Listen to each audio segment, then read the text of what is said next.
இளையர் படை ஆற்காட்டு படை மாதிரி அந்த ரெண்டு பெரும் படையை அடிச்சு துவம்சம் பண்ணிட்டு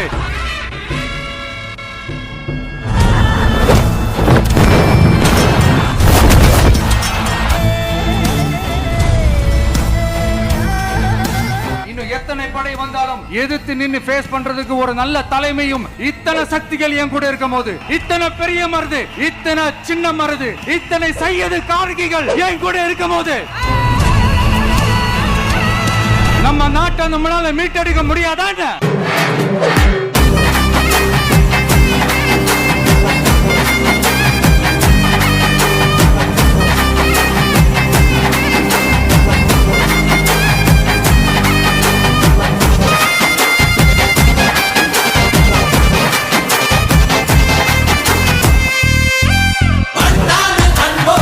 அந்த பெண்கள் படைய பார்த்துதான் அரசியல் அரங்கமே அதிர்ந்து போயிருக்குது.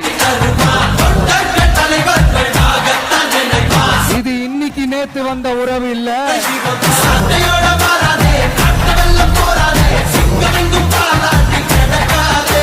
நம்மளோட நம்ம மக்கள் இருக்கிறாங்க, உங்களோட நான் இருக்கேன். இதுக்கு மேல என்ன வேணும்? நல்லதே நடக்கும், வெற்றி நிச்சயம். கான்பிடண்டா இருங்க. அப்போ முக்கியம் நம்ம சின்னம்